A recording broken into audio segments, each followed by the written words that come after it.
Welcome to TraderTV, your insight into trading for professional investors. I'm Dan Barnes. Joining me today are Ali Hollingshead of Man Group and Irina Sonich of Credit Suisse. And we're going to be talking about the FIX EMEA Trading Conference, which is coming up on the 23rd of June. Guys, welcome to the show. Thank you, Dan. Thanks, Dan. Good to be here. So the opening keynote for the event is Bim Ofalami, MEP, and the keynote in the afternoon is going to be Tajinder Singh, the Acting Secretary General for IOSCO. Alison, can you tell us a bit about the panel you're going to be speaking on as well? Yeah, sure. So last year's FIX conference was one of the first casualties of COVID, really. The March face-to-face conference was abruptly cancelled and went virtual in September. So as a result, the panel I moderated last year took on more of a pandemic turn. We looked kind of at the impact of COVID on trading workflows, on dealing desks, and on kind of asset management in general. As things start to open up a little bit more this year, we're still virtual for now, but we're opening the conference this year with a panel reflecting on the one from last year. So we're looking at kind of the return to office and what that looks like 1 year on for the buy side.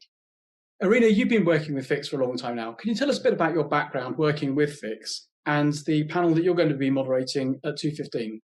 I have quite a long history with fixed trading now. I think I've been with fixed trading for at least a decade. I've been a member of working groups. I've been chair of working groups. I was co-chair of a working group. Most notable ones were a transparency working group where fixed trading community and its members got together and come up with a set of guidelines to implement MiFID II trade reporting practices. It's quite interesting, actually, that this year fixed trading conference is not primarily focused on equities, but it's in no way to say that all issues with equities being resolved. For example, my business practices working group work on a number of initiatives, including supporting consolidated tape data equality working group. And on the equity panel, we're still going to be trying to debate how do we manage liquidity in equity landscape post-Brexit, and now that regulators are trying to have a look at the MiFID regulations once again. That's great. Thank you very much. Now, Alison, if I was a trader and I was planning to come to the show, what sort of insights did you expect me to be looking for, and what sort of answers do you think people are going to get to their questions? We've got some great contributors. We've got Emma Quinn at AllianceBernstein, Joe Collery from Comgest, Kirsty McGallagher at Aegon, and Andres Warham at SEB. We're going to talk about kind of where we think things are headed and what challenges we see. Most firms are expecting more of a hybrid model when we go back, with a bit more flexibility, some people in the office, some people from home. There's definitely challenges around that model. For example, I was on a call just the other day. We're starting to have people back in the offices. We had people in a room in Boston, people in a room in London, and then lots of us still on WebEx with kind of in-room conversations going on and the audio being really challenging.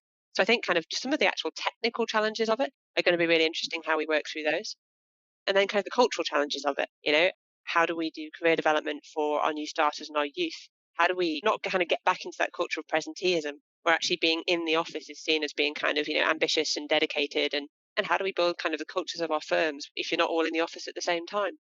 One extra point, which probably we need to also address and will be interesting how other companies are dealing with this, is all the internship schemas. All our big companies support internship schemas, and internship schemas last for like 10 or 6 weeks. Get all these inexperienced young people into the virtual world and trying to show them what the business might look like. It's quite a challenge as well. Guys, that's great. I look forward to seeing you both on the 23rd of June. Thank you, Dan. Looking forward to it. Thanks, Dan. I'd like to thank Irina and Ali for their insights today, and of course you for watching. To catch up on our other shows, also subscribe to our newsletter, go to TraderTV.net.